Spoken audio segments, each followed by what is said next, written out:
Bonjour à tous et bienvenue dans notre émission. Nous sommes très ravis d'entrer encore une fois dans vos maisons à travers Messianique Vidéo.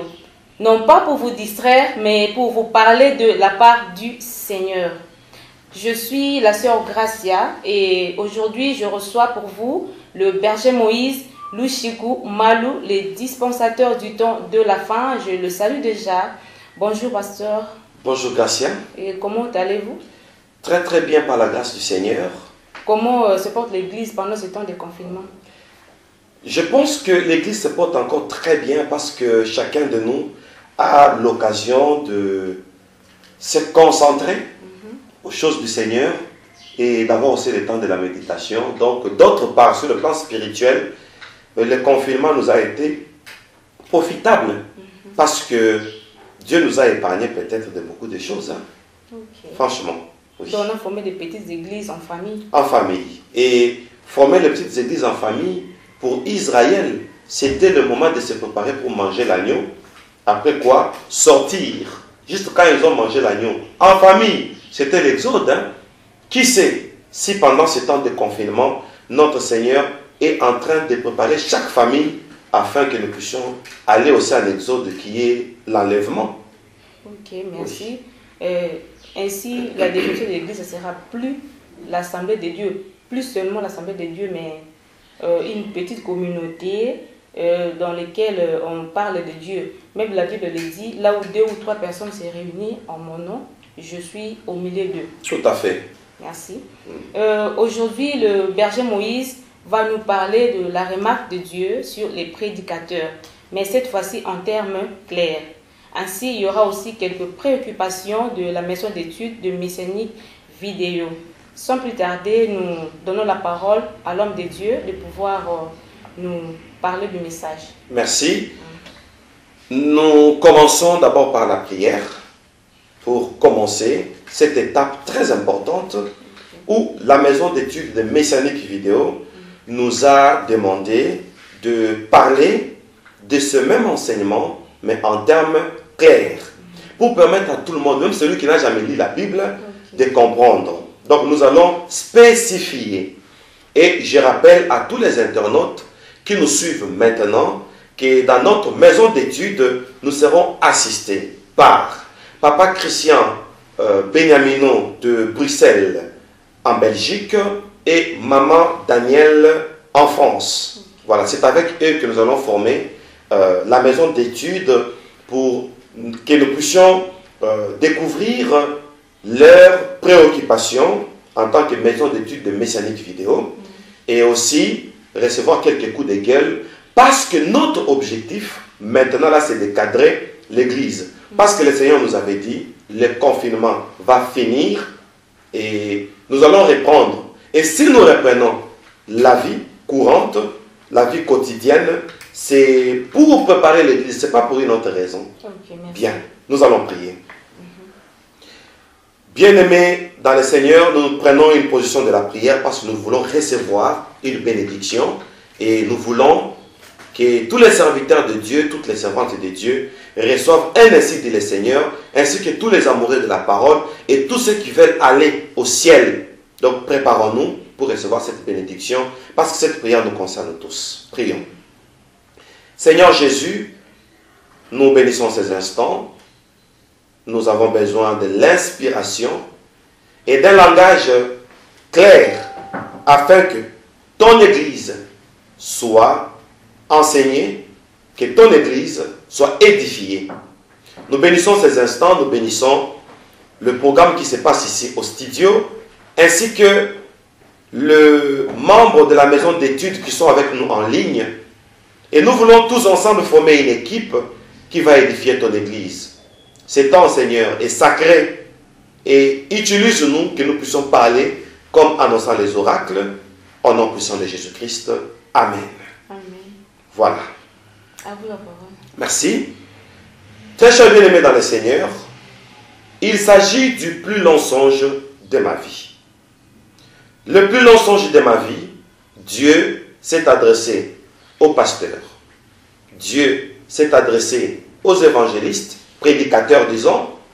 Dieu s'est adressé aux chantres et aux intercesseurs. Dans notre maison d'études, nous avons préféré commencer avec les prédicateurs. Ici, nous revenons sur ce que Dieu a dit, maintenant avec des termes clairs, parce que les termes que j'utilisais étaient des termes prophétiques. J'avais voulu d'abord être fidèle et parler d'une manière brute, telle que cela a été dit dans les songes. Et maintenant, nous revenons pour réduire un peu le niveau du langage pour que la compréhension de cette mise en garde de Dieu pour les prédicateurs soit accessible à la compréhension de tous. Le Seigneur a dit, mon église n'est pas prête. Et on nous a donné un mandat que nous puissions préparer l'église du Seigneur. Et la maison d'études de Messianique Vidéo nous a recommandé de parler de ceci avec des termes clairs.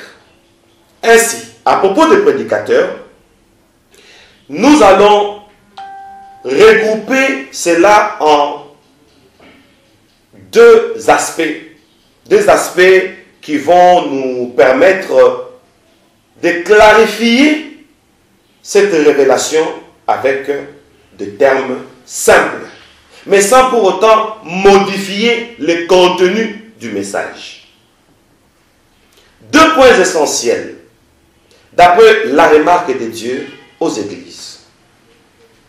Premier point, notre enseignement, nous, prédicateurs, ne cadre pas avec la prophétie et la dispensation.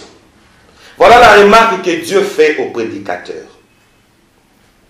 À cette première remarque, Dieu trouve que tant que les prédicateurs, dans leur prédication, les prédicateurs que nous sommes, nous ne cadrons pas notre prédication par rapport à la prophétie et à la dispensation, l'Église ne sera pas préparée. Et là, nous allons expliciter avec les termes clairs. Toute prédication doit être le reflet d'une prophétie. C'est quoi le reflet d'une prophétie?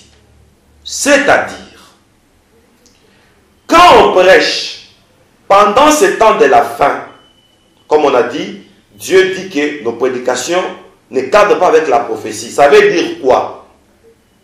Quand nous prêchons, nos prédications doivent être l'interprétation ou l'explication d'une prophétie du temps de la fin.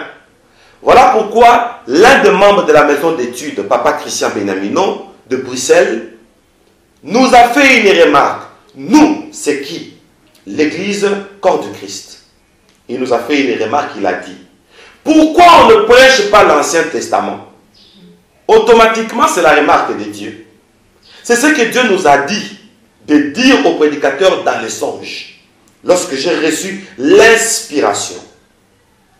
Le souci de Dieu, quand il dit que nos prédications ne cadrent pas avec la prophétie, il veut que, quand on prend la Bible, que nous puissions interpréter. Vous savez,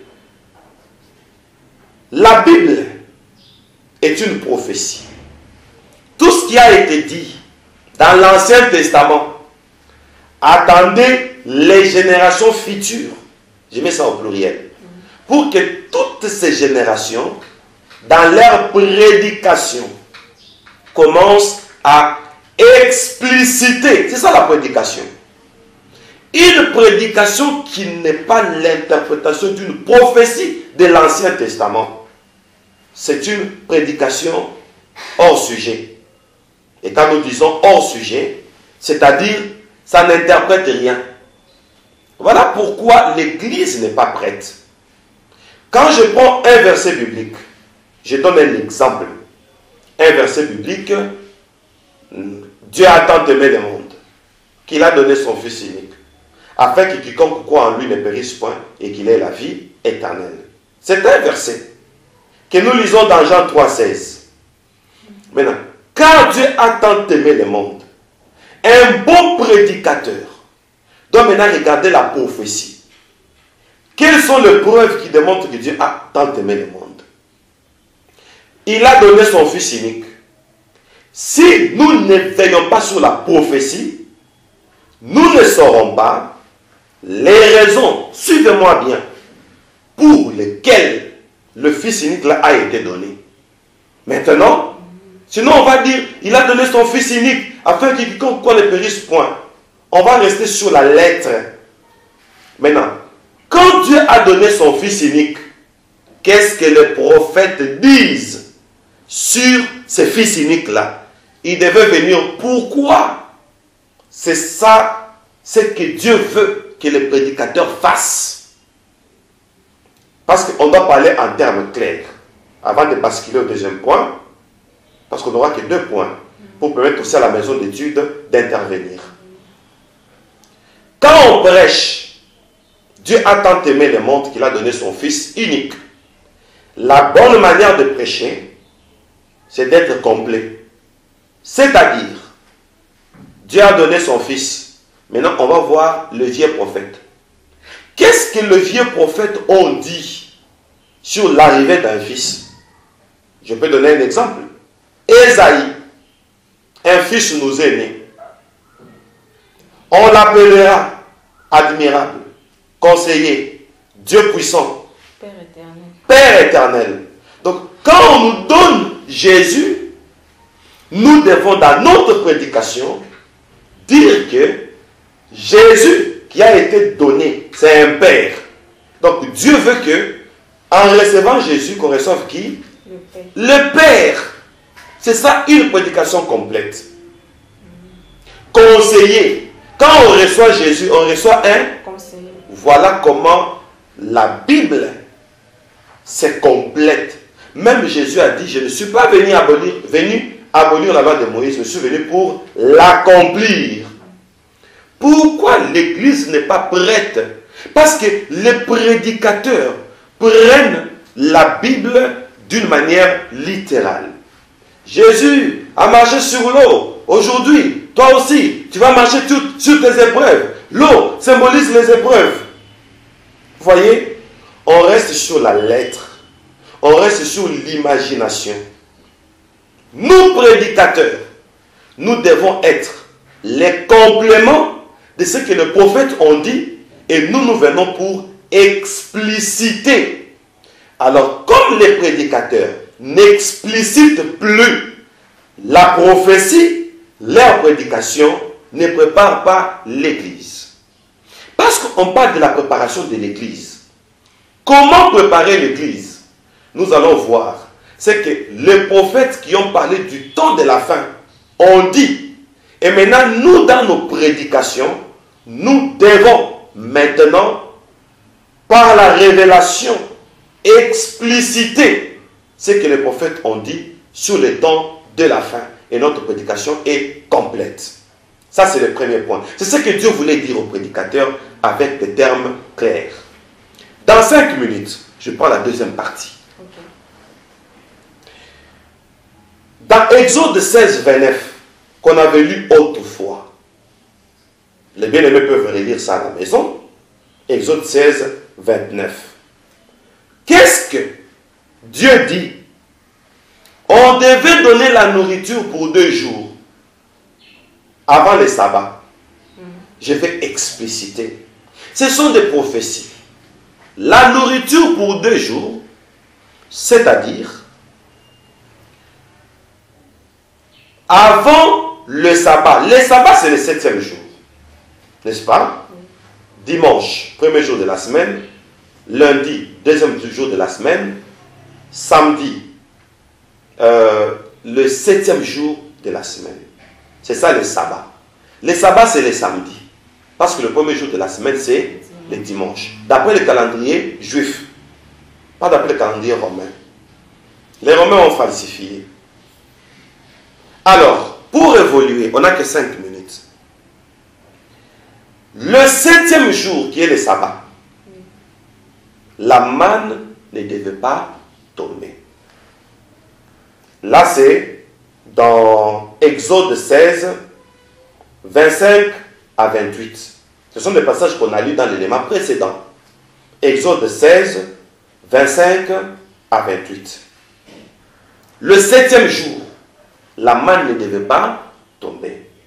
Maintenant, Dieu donne à Israël, à partir du 6e jour, une provision de 2 jours. C'est-à-dire, le vendredi et le samedi. N'est-ce pas? Alors, le vendredi et le samedi. Le samedi tombe le sabbat. La provision de 2 jours, c'est fait au 6e jour déjà. Devant le Seigneur, un jour, c'est comme 1000 ans. 1000 ans sont comme un jour. Donc, la provision se prend à partir du 6e millénaire. Parce que le 6e millénaire, c'est ça le temps messianique. Le temps où Jésus est né au 4e millénaire, à l'an 0, on l'avait démontré, jusqu'à l'an 2000. De l'an 0 à l'an 2000, on a encore 2000 de plus, ça nous fait un total de 6000 ans depuis Adam. Adam, Abraham, 2000 ans, ça fait 2 millénaires. Abraham, Jésus, 2000 ans, ça fait 2 millénaires, 4000 ans. Maintenant, à partir de l'an 0 jusqu'à l'an 2000, n'est-ce pas? Ça fait 2000 ans de plus, total 6000 ans. C'est ça le 6e jour. Or, au 6e jour, on doit faire la provision.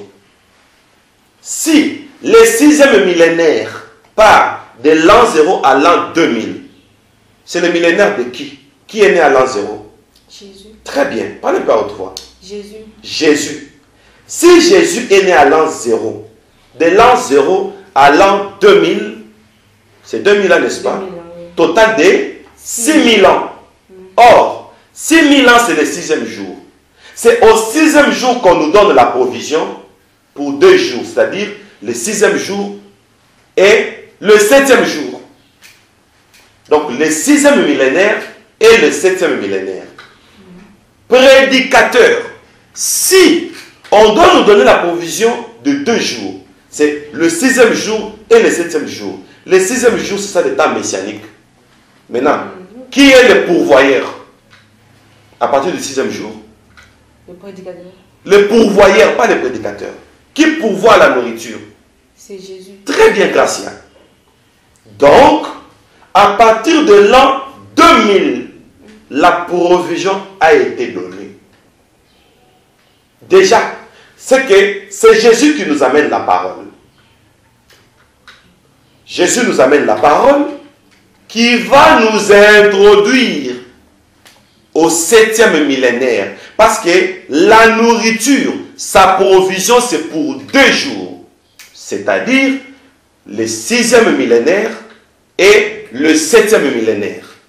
Au 7e millénaire, je tape sur le clou. Église du Seigneur.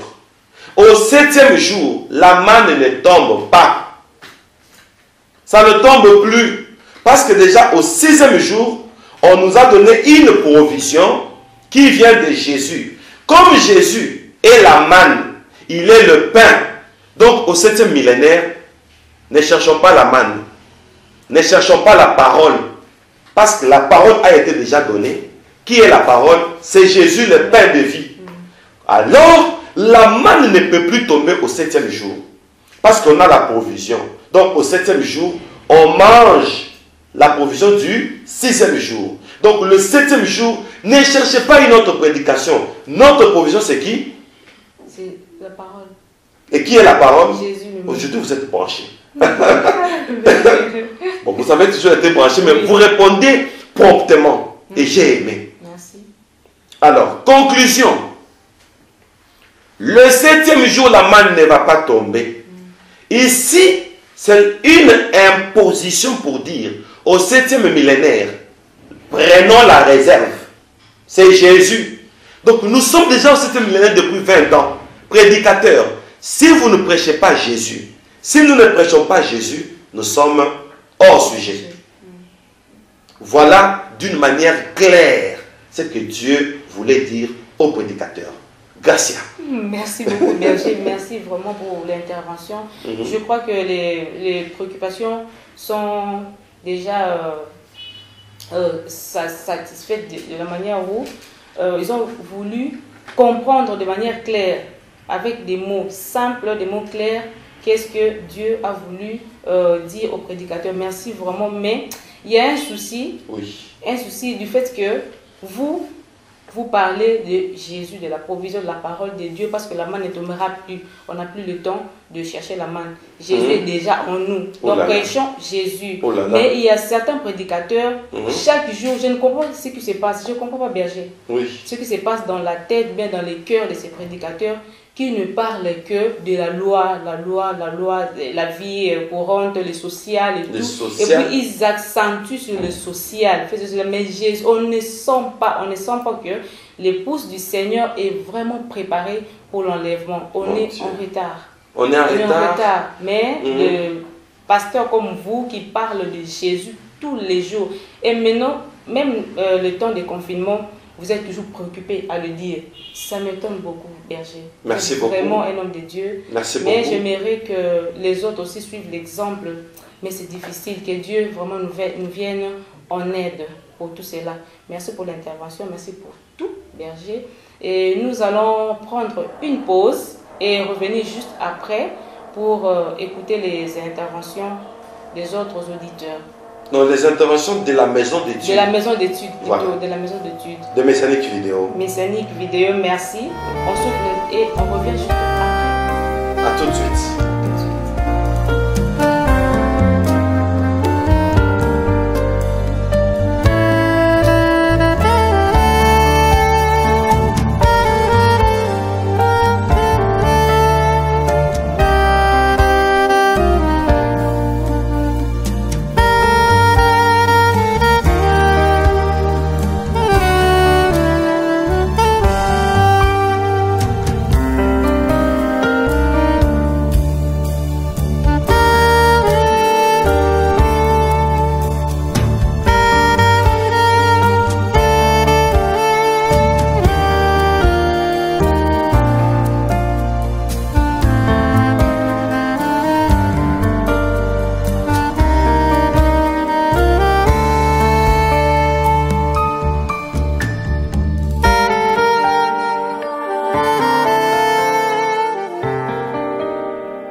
Et maintenant, nous allons écouter les interventions des internautes de la maison d'études qui sont avec nous en ligne.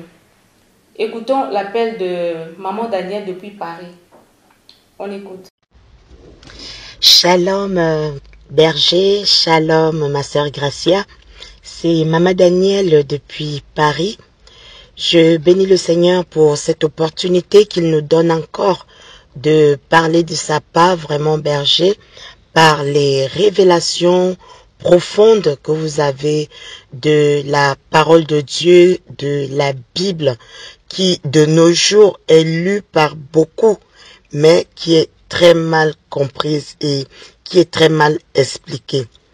Berger, nous sommes là pour vous accompagner par rapport aux plus longs songes de votre vie que le Seigneur vous a donné, en vous confiant cette mission de donner un message aux prédicateurs, un message aux pasteurs pour savoir comment préparer le peuple à la venue du Seigneur, parce que le Seigneur vous a dit exactement ces mots: mon peuple n'est pas prêt.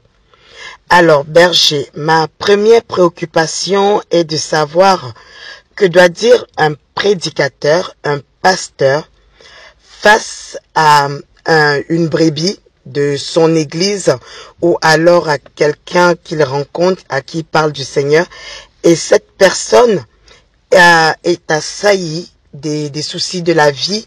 Par exemple, cette brebis, elle souffre, on lui dit oui, Jésus revient bientôt. Voici la prophétie, nous sommes dans les temps. Mais cette personne comprendra-t-elle, alors qu'elle est par exemple sous l'emprise d'un esprit, qu'elle est par exemple liée par une maladie, ou alors voilà, que devrait faire un prédicateur face à ce cas? Est-ce qu'il devrait d'abord opérer un miracle, c'est-à-dire guérir le malade, et maintenant dans son état de bonne conscience, la brebis pourra comprendre le message de la venue du Seigneur, de se préparer à la venue du Seigneur, ou devra-t-il tout simplement marteler le message de la préparation à l'Exode? Soyez bénis. Merci beaucoup à Maman Danielle depuis Paris. Message bien compris, ça vient de la maison d'études.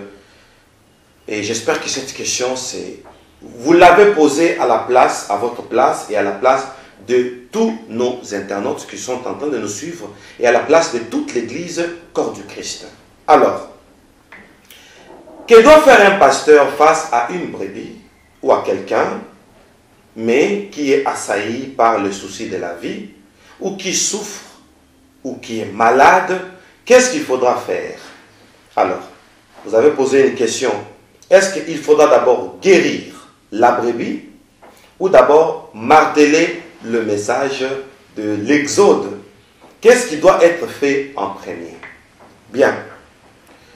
Je vais répondre à cette préoccupation parce que l'Église doit être cadrée. Premièrement, la notion du retour de Jésus, la notion de l'Exode, ça fait partie de notre base. Mais la guérison, le travail, la vie sociale, ça fait partie de notre vie. Tandis que l'enseignement sur le retour de Jésus, ça fait partie de notre ministère. Donc il y a deux choses.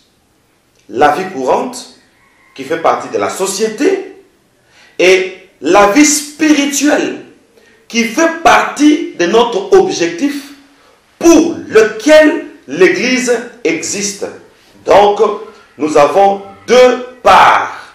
La première part, c'est la vie sociale, et la deuxième part, c'est la vie ecclésiastique, où il y a une doctrine qui fait asseoir l'Église. La Bible dit, des deux qui seront dans un champ, l'un sera pris, l'autre laissé. Donc, l'enlèvement va se faire au moment où nous serons en train de travailler. Pour dire que la vie continue. Quand quelqu'un est malade, on ne peut pas servir Dieu avec un corps malade. Voyez-vous, il y a des réalités que nous rencontrons aujourd'hui. Les gens veulent se marier, les gens veulent prospérer, et tout ça, nous devons prendre soin de ces brebis. Mais la prise en charge des brebis ne doit pas devenir l'apanage de notre ministère. Que l'Église ne devienne pas comme une cité de refuge. Pourquoi je dis ça? Quoi qu'il y a des églises du nom de cité de refuge. Je ne parle pas du nom d'une église. Je parle de l'ambiance de l'église. Nous devons savoir qu'est-ce qui est préliminaire. N'est-ce pas? Qu'est-ce qui doit être le point culminant de notre église dont nous devons marteler, donc mettre un point,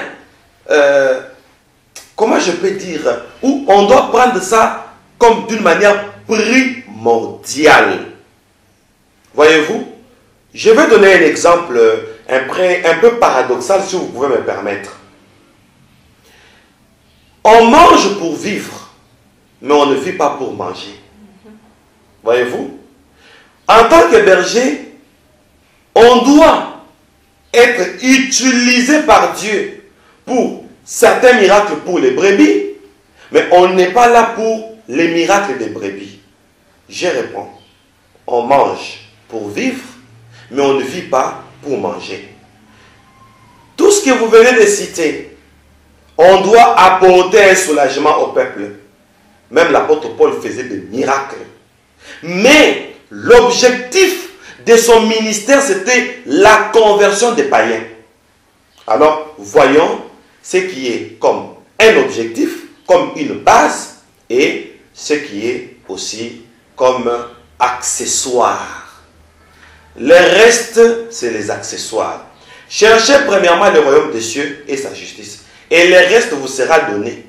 Alors moi je pense que, parce qu'on parle des prédicateurs, nous les prédicateurs, surtout sur les réseaux sociaux comme ça, ne brandissons pas les miracles.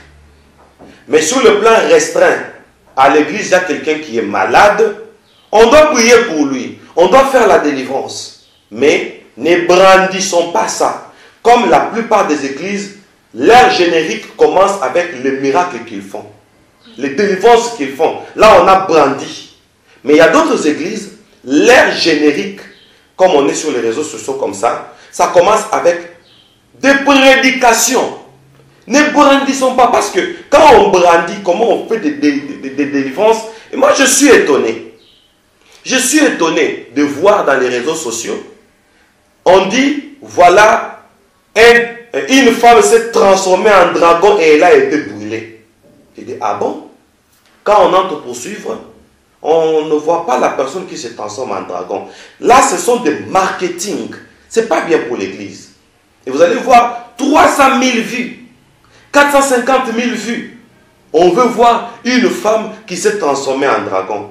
Non. Et quand on vérifie, on se rend compte qu'on est en train de faire une délivrance. Qui es-tu? Je suis le dragon. Et on fait le geste du dragon. Et dans les titres, on écrit « Une femme s'est transformée en dragon ». On ne sent pas l'éthique. Ce n'est pas propre de donner des titres quand on entre dans le contenu. On ne voit pas comment la personne s'est transformée en dragon. Tout ça, on commence maintenant à brandir. Vous savez, dans nos églises, comme moi qui vous parle, présentement nous sommes à Miki-Kinshasa. Si je vous montre des miracles que Dieu fait au travers de nous, au travers de mon ministère comme moi j'ai déjà fait une prière, l'argent est sorti. Moi j'ai déjà fait une prière, une femme dont l'orifice vaginal était bouché. On fait une prière de 3 jours, elle devient femme comme toutes les autres. Il y a des miracles où nous avons guéri des fous, des folles. Il y a des miracles où un enfant qui avait la méningite, les doigts comme ça, la bouche déformée, les yeux tournés vers le haut. Mais à l'église, spectacle, on prie, on prie, on prie. Et vous voyez comment ça rentre. Les gens ont même pleuré. Je crois que Miki-Kinshasa sont en train de me suivre. Où vous voyez la grâce de Dieu. Non, les miracles existent. Les gens pleuraient d'émotion. Quelqu'un dont la bouche était de l'autre côté. Vous voyez, et quand, le pied comme ça. Et quand vous touchez le pied qui était perclus, et le pied qui rentre. Vous imaginez l'enfant qui ne parlait pas. J'ai dit, dis papa, l'enfant qui dit papa. Mais je n'ai jamais mis ça dans nos génériques. Hein. Tout ça, c'est pour dire que les miracles accompagnent le ministère. Est-ce que tout le monde m'entend? Les miracles doivent accompagner le ministère. Quand quelqu'un vient, il est malade, on doit s'occuper de lui. Parce que dans un état de maladie, il ne va pas bien suivre la prédication. On doit prier pour lui. Et s'il est guéri, ne prenons pas cette guérison-là comme maintenant un sujet de publicité. Parce que d'autres malades viendront. C'est pourquoi Jésus, quand les gens sont venus vers lui, Jésus a dit, vous n'êtes pas venus parce que vous me cherchez, mais parce que vous avez mangé le pain hier. Tous les prédicateurs, vous qui faites la promotion de vos miracles, les gens viendront pour les miracles. Et ça ne va pas tenir. Pourquoi? Parce qu'on vous a donné l'étiquette des faiseurs de miracles. Et c'est tout. Vous avez perdu votre profil d'enseignant de la parole de Dieu. Merci. Merci à vous. J'ai été long, mais on est en train de préparer l'église. Il fallait répondre comme cela. Voilà. Merci, Maman Danielle de Paris. Je crois qu'elle est en direct et nous a écoutés. Suivons maintenant l'appel de Papa Christian depuis Bruxelles. On l'écoute. Shalom, Père. Donc, c'est Papa Christian de Bruxelles. Je voudrais donc réagir par rapport à l'élément que je viens d'écouter à propos de reformuler avec des mots simples le message que le Seigneur a voulu adresser aux prédicateurs. Eh ben, je suis vraiment triste quand je vois ce que le Seigneur a voulu dire et ce que nous vivons à l'église d'aujourd'hui. Moi, je pense que on doit repartir au commencement de l'église, réexpliquer la mission de l'église. Pourquoi le Seigneur a instauré l'église? Parce que au fur et à mesure que nous sommes en train de cheminer, je me rends compte que beaucoup de leaders des églises locaux, beaucoup de leaders aujourd'hui qui ont des gros titres, 10 sur 10 leaders, en tout cas il y a 9 ou 8 qui n'ont pas compris pourquoi Dieu a institué l'église.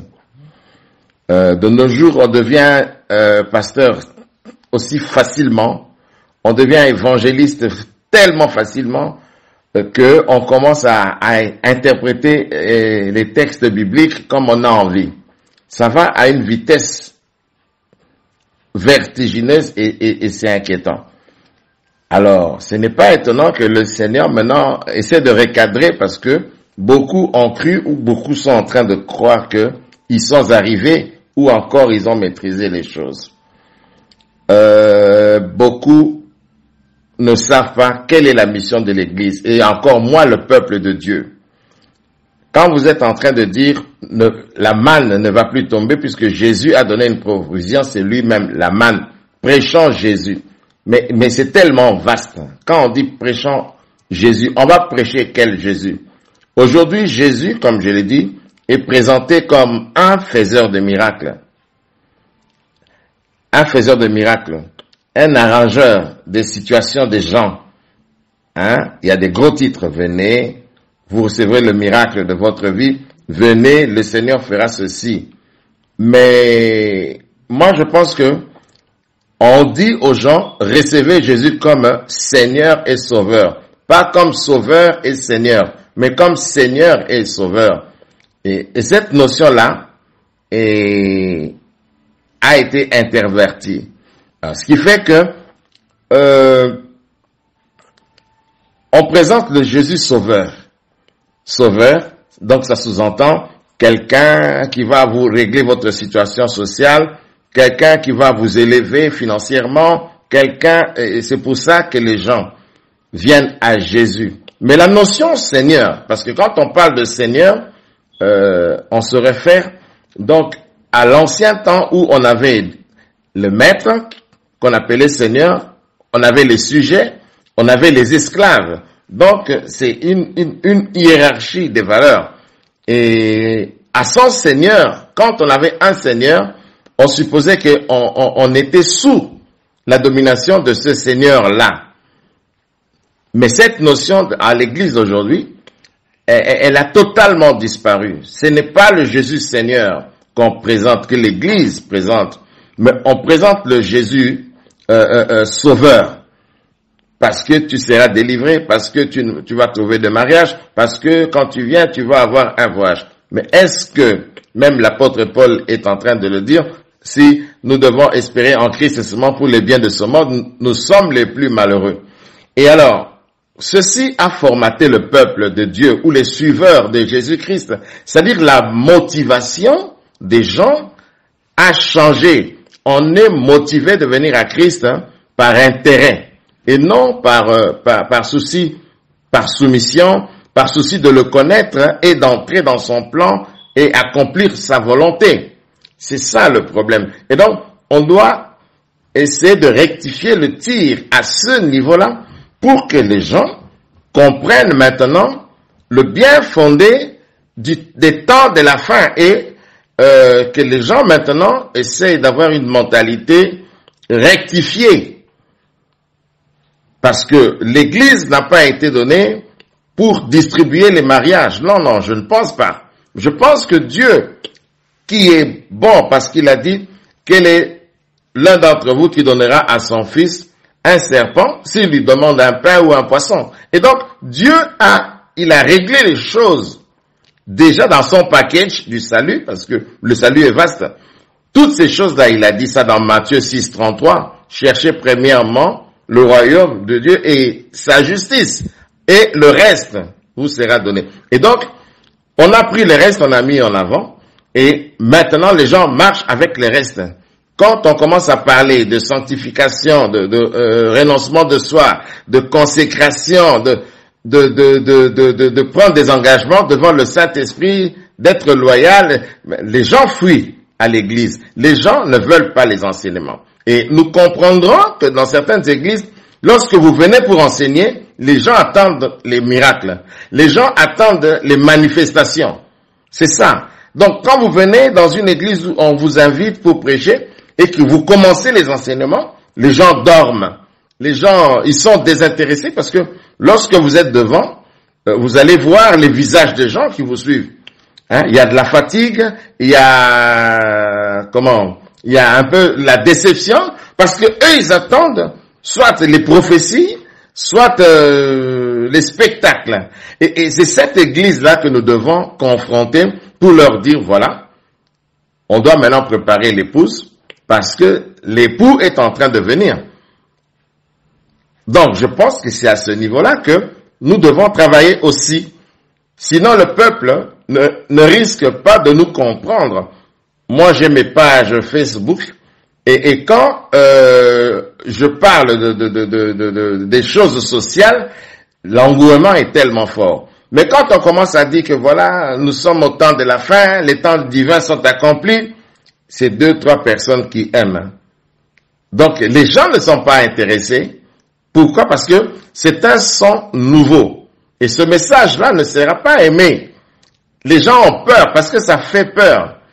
Les gens, certains disent, ah, mais Jésus va venir, moi je ne suis pas encore marié. Mais Jésus va venir, moi j'ai déjà 50 ans, mais la vie n'a pas avancé. Alors, il va préférer aller dans une assemblée où on lui parle de la vie n'a pas avancé. On lui dit, voilà, si tu viens, ta vie va avancer. Je comprends que dans l'église, qu'on doit pouvoir faire des délivrances, etc. Mais est-ce que l'église doit mettre faire de ça une priorité? Donc, à la base, on doit d'abord enseigner au peuple le bien fondé de l'église.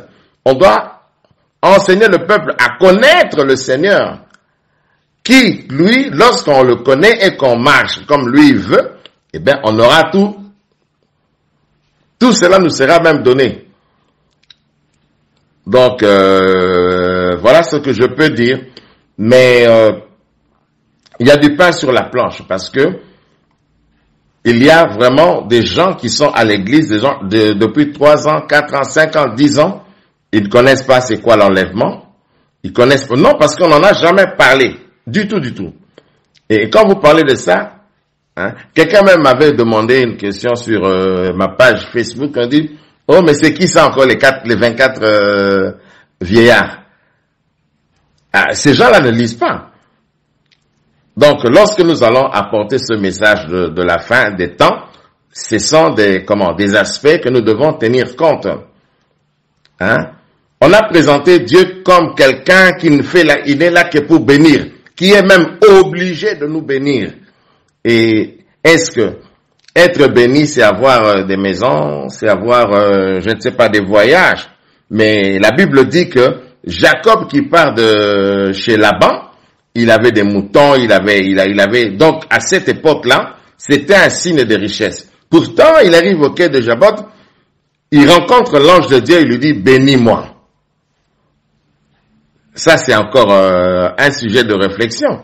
Aujourd'hui, être béni, est-ce que c'est parce qu'on a eu des enfants? Parce que, on a eu un mariage ou bien on a une notoriété? C'est ça. Donc, la notion de bénédiction, c'est une notion qui est très vaste et très complexe. Donc, moi, je peux dire, ça c'est un coup de gueule, que nous avons du travail. Mais lorsque nous allons apporter ce message-là, il faudrait que nous tenions compte, qu'en tout cas, la majorité, en tout cas une grande partie, je parle du peuple de Dieu dans l'Afrique, parce que moi j'ai été à Brazzaville, au Gabon, etc. Les gens, il y a beaucoup de choses qu'ils n'ont pas entendues dans leur parcours chrétien, à part l'évangile de la prospérité.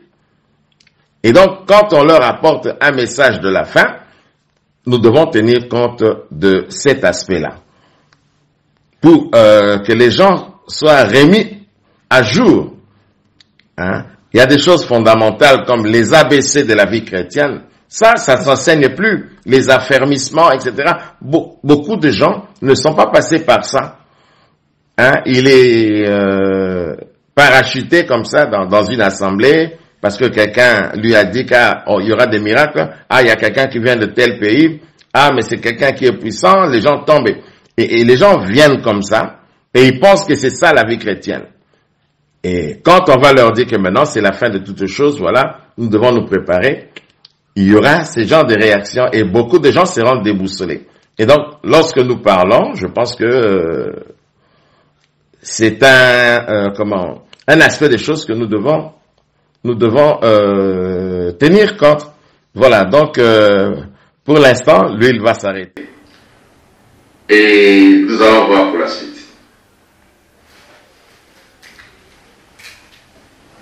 En tout cas, Papa Christian, depuis Bruxelles, je vous dis sincèrement merci. Une intervention trop forte où vous avez présenté un coup de gueule. J'ai béni le Seigneur pour votre vie. Et je vais faire un petit récapitulatif dans tout ce que vous venez de dire. Et je vais dire un mot parce que vous avez tout dit. J'ai vraiment aimé. J'ai préféré vous écouter jusqu'à la fin. En tout cas, merci d'abord pour cette intervention. Parce que nous sommes en train de définir les choses d'une manière claire. Église du Seigneur, chers prédicateurs, monde entier, écoutons ce que Papa Christian de Bruxelles vient de dire. Là, c'est en comprimé.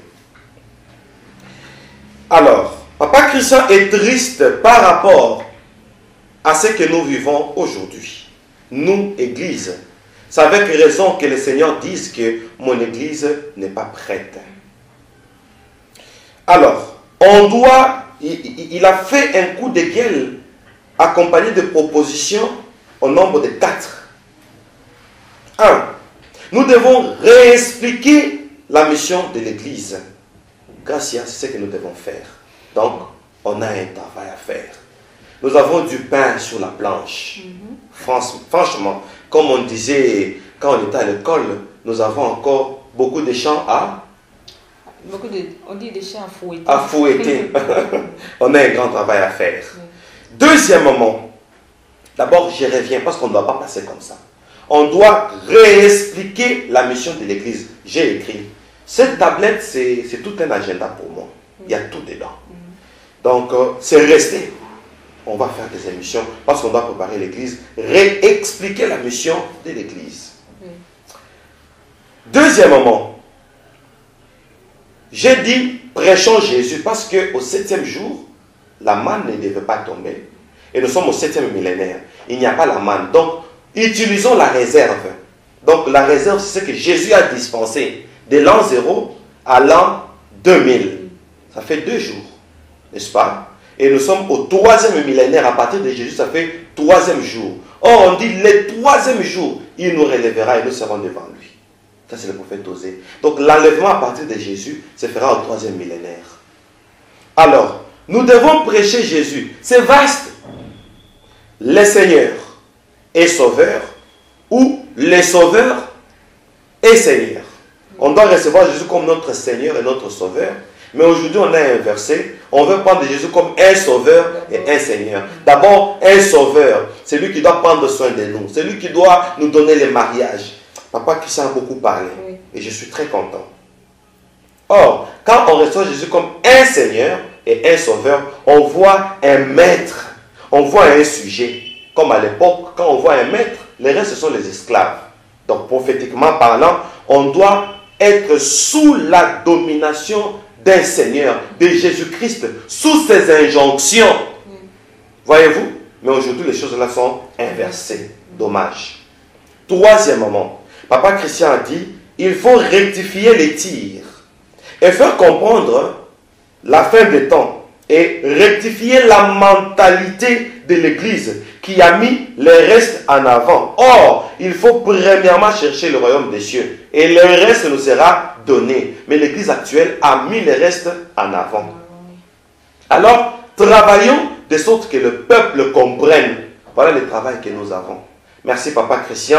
Ça, c'est un coup de gueule qui est au même moment une recommandation que nous prenons vraiment à cœur. Et on va beaucoup veiller sur ça.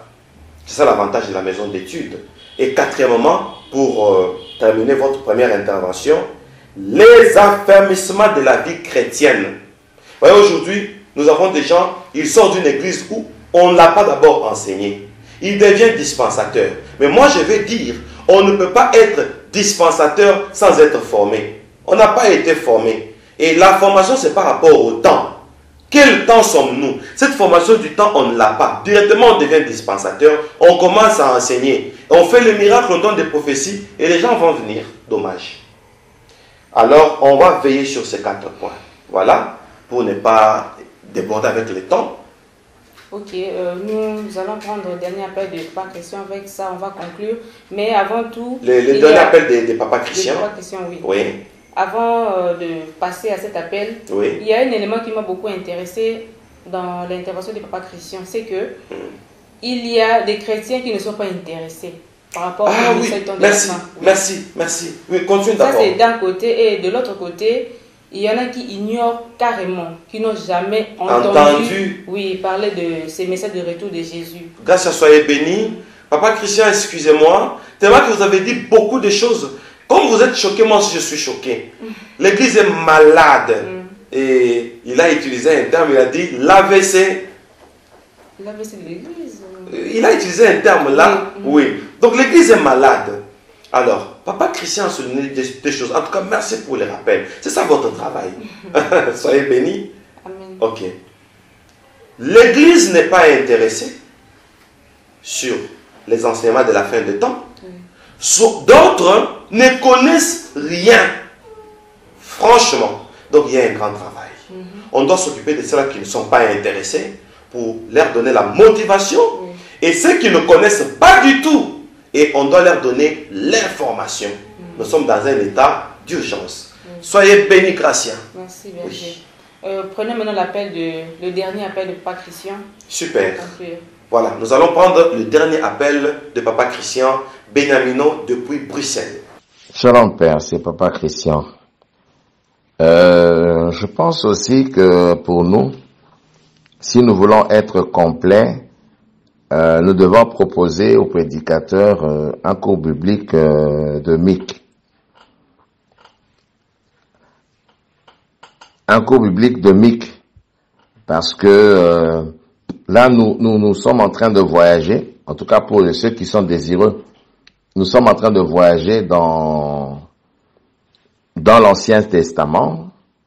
Ils pourront apprendre et ça pourra peut-être aider beaucoup de personnes à imprégner le message de la fin. Parce que je pense que c'est très difficile pour quelqu'un qui ne maîtrise pas l'Ancien Testament, qu'il puisse aussi comprendre la prophétie. Et surtout que nos jeunes prédicateurs, il y a l'orgueil du ministère, etc. Beaucoup de gens pensent qu'ils sont déjà arrivés. Donc, si nous voulons être complets, on leur proposera des cours bibliques de Mic Bible School. Et pour ceux qui sont sérieux, ça leur permettra de naviguer dans l'Ancien Testament et saisir le bien fondé donc du message de la fin des temps qui cadre avec les remarques que le Seigneur est en train de faire aux prédicateurs et au reste de ceux qui font donc qui travaillent à l'église, quoi. Donc les cours bibliques, moi je pense que ce serait salutaire. Et peut-être essayer de redéfinir aussi la mission de l'Église, pourquoi Dieu a institué l'Église. Ça, c'est très important, quoi. Merci. En tout cas, c'est trop fort. Merci beaucoup. Je bénis cette initiative de la maison d'études. Papa Christian, ainsi que tous les internautes, tous les téléspectateurs et tous les auditeurs, parce qu'on nous suit même à la radio MIC. Il y a aussi d'autres chaînes de radio qui ont notre fréquence et qui nous suivent aussi. Alors, en un mot, comme notre temps est parti, proposer aux prédicateurs un cours biblique de MIC. MIC, c'est quoi? Messianic International Church. Nous avons une école biblique, comme Papa Christian l'a souligné, et dans cette école biblique, nous avons des modules où nous parlons de l'eschatologie et du leadership. À l'eschatologie, on voit l'étude du temps, le leadership, on voit les qualités et l'éthique, le profil d'un bon leader. Un bon leader doit nous prendre du plan A pour nous amener au plan B. Comme Moïse, il nous amène de l'Égypte vers Canaan. Voilà un bon leader. Alors un leader qui ne nous amène nulle part, il ne nous sert à rien pendant ce temps de la fin. Et ça fait longtemps que l'Église a souffert de leaders qui ne nous amènent nulle part. Alors j'invite le monde entier, tous les chrétiens, tous les amoureux de la parole de Dieu. Ce n'est pas seulement pour les prédicateurs, ce n'est pas seulement pour les pasteurs, mais c'est pour tout le monde. J'invite le monde entier. Venez à MIC Bible Course. Le premier module, nous parlons de l'eschatologie et du leadership. Et le deuxième module, nous allons parler de la saine doctrine. On va expliquer. Quand on dit saine doctrine, c'est quoi au juste? Et on va parler aussi de l'apostasie. On va parler, comme le troisième module, où nous allons parler de l'Église et de sa mission. Et Papa Christian en a fait mention. Venez carrément à l'école biblique, n'est-ce pas? Et enfin, on va parler du mastering. Et là, on va parler des bâtisseurs des églises. Ça concerne tout le monde. Même si vous n'avez pas bâti une église, mais vous êtes dans une église bâtie. Alors, si c'est mal bâti, vous êtes perdu. Donc, en ce moment, on n'a pas de choix. Maintenant, là, comme Papa Christian l'a dit, laissons l'orgueil. Surtout le jeune serviteur qui vient à peine de commencer. Il commence avec un feu. Il pense que le feu, là, c'est ça ce que l'église cherche. Non, non. On doit apprendre. Et je pense que c'est tout ce qu'on pouvait dire aujourd'hui. Et nous demandons à tout le monde de venir s'inscrire. C'est moyennant le frais. Ne soyez pas scandalisés. Quand on va parler des frais, je vais le dire pour la deuxième fois et la dernière fois. Nous avons ici sur YouTube déjà 400 et quelques vidéos gratuites. Vous avez téléchargé 400 vidéos. Mais nous avons le cours biblique qui n'a que 40 chapitres. C'est payant. Parce que c'est une école. Nous avons une connexion Internet, ça se donne sur le net. Vous voyez, une connexion Internet. Nous avons regardez même la qualité de l'image que nous avons. Ce sont des caméras qui coûtent trop cher, importées en Allemagne, voyez-vous. Nous avons des gens qui ont donné leur vie pour Messianic Vidéo. Ils viennent chaque jour, chaque matin, mais qui ont aussi des femmes et des enfants. Nous avons des techniciens qui ont besoin de vivre. Et si tout est gratuit, gratuit, gratuit, comment? Et permettez-moi de m'exprimer un peu et de vous présenter mon indignation. Quelqu'un qui vous donne 400 vidéos, c'est gratuit, et qui vous présente 40 vidéos, n'est-ce pas? Pour les cours, on dit, moi je suis étonné de voir comment vous vendez l'évangile. 40 qu'on vend par rapport à 400 disponibles, on a besoin d'argent ou pas? Ça prouve qu'on n'a pas besoin d'argent. On est là, les cours là c'est juste comme frais de fonctionnement de toute école. Vous avez étudié? Est-ce que vous avez étudié gratuitement? Mais pourquoi notre école à nous, où on fait la promotion de la connaissance, vous dites que vous êtes choqués? Bon, moi je trouve que les gens sont mal habitués à interpréter sans pour autant entrer dans les fonds. Voyez-vous? Les fonds du problème. Voilà. C'est par là que nous allons nous limiter. Merci à Papa Christian Beniamino de Bruxelles et à Maman Daniel, ma fille bien-aimée, depuis Paris. Et à vous tous qui nous avez suivis. Et à Gracia Capata, notre journaliste très fidèle. Et à toute l'équipe technique toujours fidèles et permanents, tous les protocoles de Messianique Vidéo, tous les membres de sécurité de Messianique Vidéo et ainsi tous les partenaires de Messianique Vidéo, nous vous disons merci. Et avec la maison d'études, nous allons fournir un effort de recadrer les choses, de rééduquer l'Église. Et quand on dit rééduquer, c'est-à-dire redonner à l'Église les vraies définitions de ses raisons d'être. Merci à vous et soyez bénis. Gracia, vous allez désannoncer l'émission. Merci à vous, vous avez déjà tout dit. Vous avez Vraiment. tout dit. Moi, je bénis énormément Maman Danielle de Paris. Je bénis également Papa Christian, comme l'a dit le berger Moïse. Soyez énormément bénis. En tout cas, que la grâce de Dieu continue sans cesse à vous localiser de par où vous vous trouvez. Merci à vous tous qui étiez là en train de suivre. Merci pour vos participations. Merci pour vos contributions. Merci pour vos prières également. Merci aussi à berger Moïse. Que le Seigneur continue à lui prêter vie, la santé, pour qu'il soit toujours là pour nous édifier dans le corps du Christ.